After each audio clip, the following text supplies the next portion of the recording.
Hello and welcome to Dinis Guarda YouTube Podcast series powered by openbusinesscouncil.org, citiesabc.com, and fashionabc.org.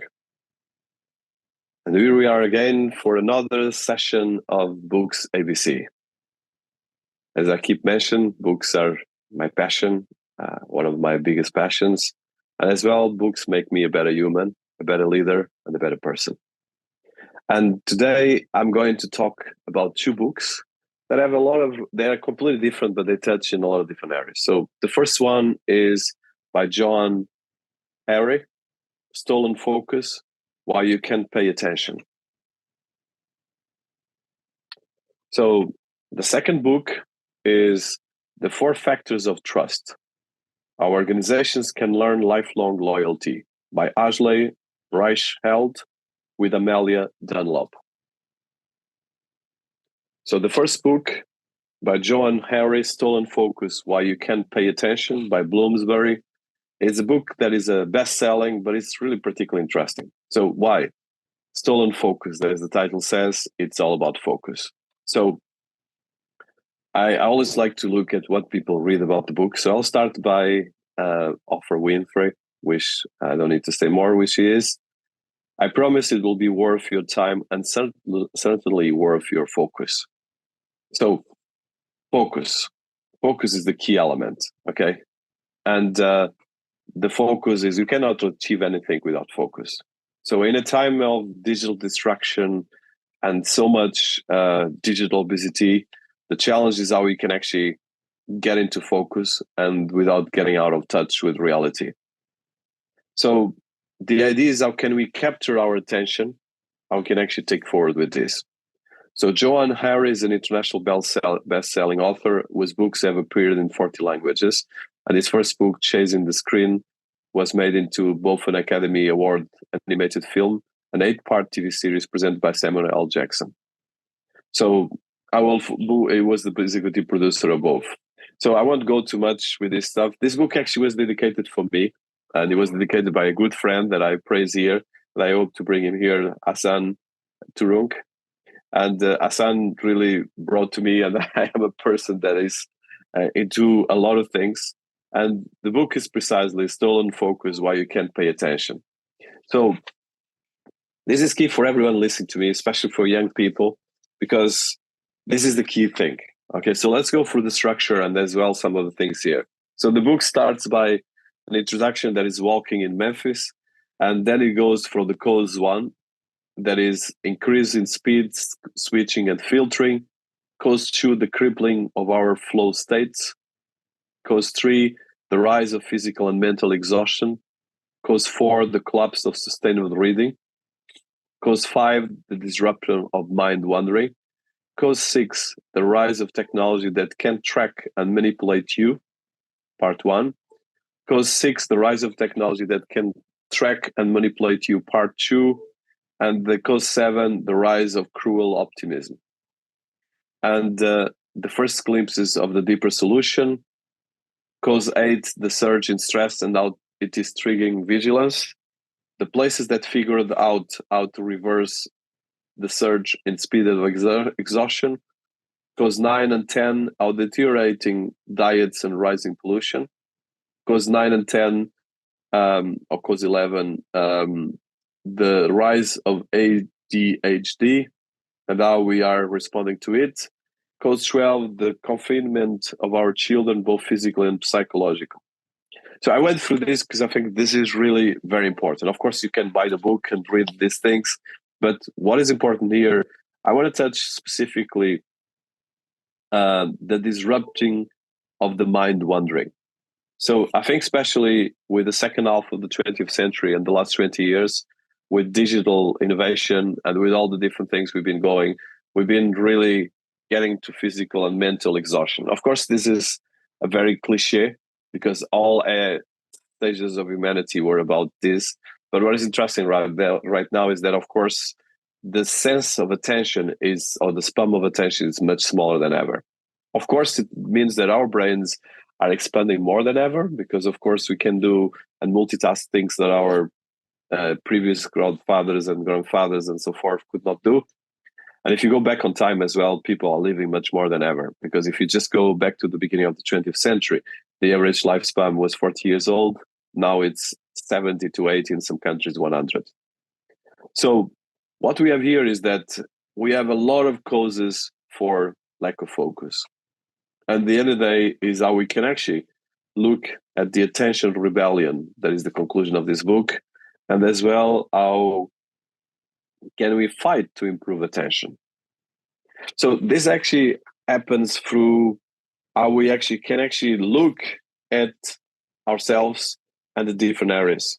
I think especially when it comes to these different areas of how we deal with technology, how we deal with attention disorders, and as well how we can actually look at the glimpse of deeper solution. And I think that is important how we can actually do. So understanding how our technology works can help us increasing our focus.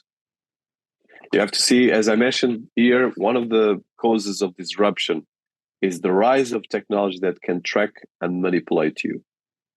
So especially with the increasing of AI and big data technology, we are actually right now being tracked in everything we're doing, both from our phones, from our computers, from our televisions, from our devices, even your car and so forth. There's an intelligence approach of technology, especially with IoT and sensors, that is tracking everything we do. And of course, the only way to look at this is understanding the technology and being conscious of the technology. And when we do this, we can actually decrease the speed and switch and filter, which is what this book is great to talk, how we switch and how we filter. It's really key because this can actually reverse the surge in speed and exhaustion. And this, of course, can help improving our attention rebellion. So let's look at one of the topics is how we can look, that is the chapter 9, the first glimpse of the deeper solution. So after learning so much about how our technology works, I was left with two clear and urgent questions. I'm reading the book. Firstly, what are the public challenges to this invasive tech that could be made in practice to prevent it harming our attention and focus? And secondly, how do we compel these huge corporations to introduce these challenges in the real world? So this is the key element for us, is actually understanding and being conscious about this, especially when it comes to children, how we can take it forward. So let's look at the conclusion, and as well, because this is a small snippet of the book, and the idea is for you to read the books, not for me to give you the book. So conclusion, attention rebellion, and I'm just going to read a bit of the conclusion. If this was a self-help book, I would be able to serve you up a delightfully simple conclusion to this story. Those books have a very satisfying structure. The author identifies a problem, usually one is had himself, and he talks you through how he personally solve it. Then he says, and now, dear reader, you can do what I have done, and it will set you free. But this is not a self-help book. And what I have to say to you is more complex. And it means starting with an admission. I have not entirely solved this problem myself. In fact, at this moment, as I write this in the lockdown, my attention was never been worse. For me, the collapse came in a strange dream-like month. In February 2020, I walked into Heathrow Airport to board the flight to Moscow. I was on my way to interview James Williams, the former Google strategist we have seen quoted throughout this book. As I hurried through the alienating yellow lights of the airport towards my gate, I noticed something strange. Some of the staff were wearing face masks. I had, of course, read in the news about the new virus that had emerged in Wuhan in China, but I assumed, as so many of us did, that like the swine flu or Ebola crisis a few years before, the problem would be contained at source before it could become a pandemic. I felt a flicker of irritation as what I saw as their paranoia, and I boarded my flight.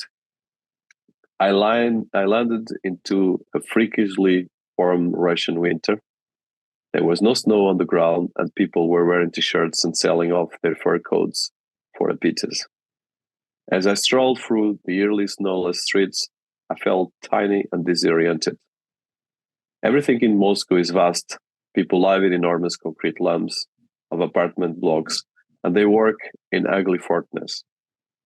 And they trudge between them across 8-lane highways.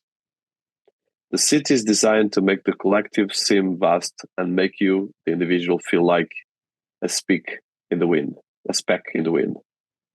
James was living in a 19th century Moscow apartment block, and as I sat in front of a huge bookcase filled with Russian classics, I felt like I had stumbled in a Tolstoy novel. He was living there partly because his wife worked for the World Health Organization, and partly because he loved Russian culture and philosophy. So I stop here. I think this book highlights even the narrative, as you see, touch things in a different way. They touch things that for the narrative, you can actually pause and look at focus. And there's no solutions for this. But at the end of the day, as long as you're conscious about this focus, conscious about the technologies around you, and you actually start being conscious about this, you can actually change your life and you can actually get into new solutions. And I think that is the important thing that I think is key for us. So this is like being in a dream, and as well, this is a lyric and storytelling book, but that is as well an investigation of the world's greatest problem, the systematic destruction of our human focus. And I think this human focus is key for us to achieve anything, but it's very difficult. So please have a book, read the book. Here you have Stolen Focus. Why You Can Pay Attention, Johann Hari, Bloomsbury.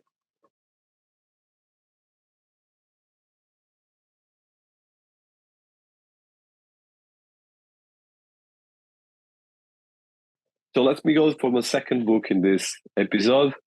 The 4 Factors of Trust Our Organizations Can Learn Lifelong Loyalty, Ashley Reichheld and Amelia Dunlop by Wiley. And Wiley is one of my favorite publishing houses, and I want to highlight this. So this book is really coming back to, of course, my passion about leadership, and as well how we can actually work in trust and create trust. So this is a big thing and a big challenge for us, that as we increasingly get into more complex structures, more digital infrastructures, more remote work, and a lot of different structures how we deal with business, you actually have new layers of how you build trust. Can you build trust without meeting a person that lives in the other side of the world? Can you actually make your organization a better organization? That's what this book is about. So I will read just a quote from Henrietta Fore, chairman and board of the board and CEO of Altman International, that actually wrote about this book. Trust is one of the most critical and essential issues facing organizations today. With trust, anything is possible. Without it, everything is difficult. The 4 Factors of Trust revealed a new research-based framework and measurement tool for earning trust from customers, employees, investors, and other stakeholders.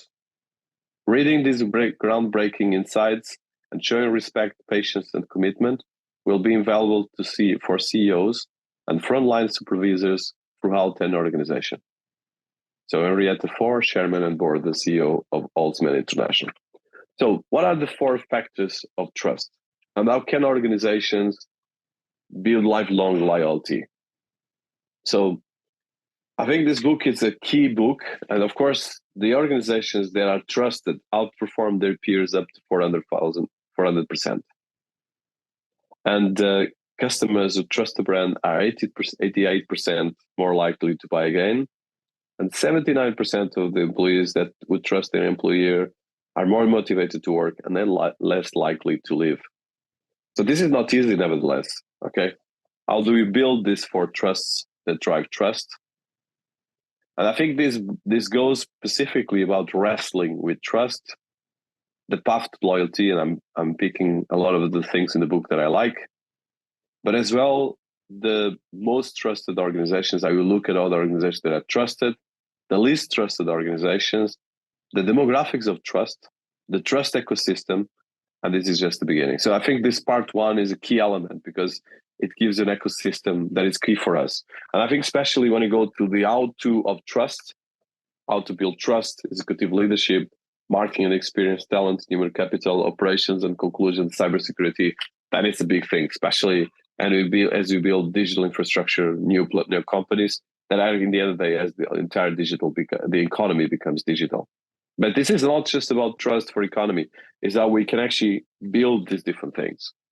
So I think one of the things that is, the book is actually very, very emotional driven because it has a lot of data, a lot of studies, and it actually immerses you in a lot of snippets that actually help you understand better what you're talking about. And it actually goes precisely how we can actually be an organization that can actually contain this factor of trust, and how we can actually work, especially our organizations can win loyalty based especially on making and keeping good promises and being realistic as well.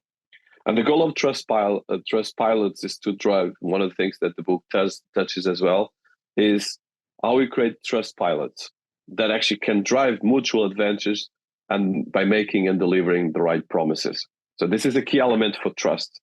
And trust is, like they say, from bad promises is the hell made. So I think it's how we can actually build this trust and evolve. So I think this is one of the most important books that you can say, especially for startups, but as well for organizations that need to look as the data and learn how people run, and especially for people that are climbing the ladder of leadership and trying to become better leaders, and especially how you can actually understand how to build this within organizations. So this is actually a book that really goes in detail to this. And the two authors are really very compelling, two young ladies full of energy that actually are as well trying to build this. So you can as well find a lot of information about the book in a related video. And there's a research that is available on the 4 factors of trust.com, which I suggest you read. And we're going to put links as well in this video. And I think especially if you look at the profile of the authors, which I always like to highlight. So Ashley Reichheld is the principal at Deloitte Digital, and he works with clients across industries to help them reimagine their brands and experiences, and building trust is the greatest opportunity for competitive advantage. She created the Age X Trust ID trademark, a groundbreaking tool to help companies measure, predict, and build trust with their customers, workforce, and partners. And you can find her in ashleyreichheld.com, which you're going to highlight as well in this video series. Then the second author, Amelia Dunlop, is the Chief Experience Officer of Deloitte Digital, and they helps organizations solve their toughest problems using human equity-centered design. This is very important, human equity-centered design, to build empathy and trust with customers, works, and partners. And she's the author of the Wall Street Journal bestseller, Elevating the Human Experience, 3 Paths to Love and Worth at Work. So why I'm highlighting this book? So trust is definitely the key element. And how you build trust, it's really hardcore, because you build trust mostly through a continuous management of your capacities and your narrative. If you don't keep the narrative around your deliveries, around your different things, you won't be able to create this trust. So for organizations, this is the key and is a cornerstone of success. Without trust, you don't have strong organizations, you don't have strong structures, cultures, and people. So there's an urgency in building trust. And this book trusts and builds specific on this. So I think let's start with some of the things that I want to highlight from the book. I think the book has a very strong, and as I mentioned from the bios of the authors, a strong capacity in terms of putting together frameworks, data, and as well track records of other organizations from the worst to the best that actually can help you look at practicalities. So I want to just touch a bit of the author's reading. This is about authors, and I want to touch on this. The principles for building trust. And this is from the book. We want to leave you with a final word on 5 principles you can use to turn trust into a discipline that elevates the human experience for your workers, customers, and partners. First, humanize yourself, modeling trustworthy leadership behaviors for your teams. Then measure trust and the component factors of humanity, transparency, capability, and reliability. The HX Trust ID question are free to use, and we hope that you will take them and apply them to your organization. Design humanity, transparency, capability, and reliability into your organizational culture so they are part of every interaction. Don't go it alone. We hope we have demonstrated through the stories we shared that building trust is a coordinated team effort across every part of the organization and partner ecosystem. And finally, lead with transparency by reporting on trust, both internally with your teams and external in your public statements. So this is a summary of the book, but I think a key element. And the book has this framework, the HX Trust ID questions. You have a lot of things here. So you have a lot of case studies from brands like American Express to Delta Airlines to a lot of other organizations that actually can help on this. And as well, a couple of infographics like this one, to just shortly show. Hope my camera can do, but the team can actually review it more. So I think this kind of infographics help as well. So for instance, from the idea of job level, flexible working schedule, organization type, and then of course some workforce demographics are very important for one or two factors. For instance, the number of benefits, the customer interaction, the dependence, and the performance compensation. And as well, the things to look that are key for these are things that I really look when I look at trust in my own organization, is understanding parenthood in the team. The geography is a key element because different cultures have different approach towards leadership and trust. Education level as well, different educations create different trust. And of course, you cannot deal with different people the same way. And of course, the age group and as well the cultural background. So these are really critical elements. And this is actually, I think, for instance, the parents are most likely to trust brands, whereas the geographies, the urban customers trust more than suburban ones, would trust more than rural customers. And education level, more educated customers are more likely to trust. And as well, age millennials trust the most, followed by Gen Z, Gen X, and baby boomers and silent generation. So this is all data-driven. There's a lot of fantastic insights here. There's things like concepts that I think are key. And I think especially what I love about this, you can actually interact. So you can read the book, interact with the book, and get a lot of this data available in the website as well that the book is available. So I want to thank you for once more. I just want to wrap up. Please have a look at the book. Like I mentioned, the book is available on their own website, The 4 Factors of Trust. I'm going to put all these links here. But what is important first is identify what is trust for you and build a trust within your peers, within your ecosystem. And if you are a startup, really take this serious. Everything I achieved in my career was precisely about creating trust and relationships of trust. And it's not an easy thing, but that's what makes your life easier. And at the end of the day, it creates the success of life. So if you pick in the 2 books that are the focus for this, focus is about trust as well. If you really create the trust, you can have the focus on the 2 things. It's completely different books, completely different authors, but I want to highlight this. So I want to thank you for the time you gave me here. And hopefully these books can make your life better. Please read, find information. Johann Hari, Stolen Focus, Why You Can Pay Attention. Bloomsbury. And the 4 factors of trust our organizations can earn lifelong loyalty. Ashley Reichheld with Amelia Dunlop by Wiley, one of my favorite publishing houses.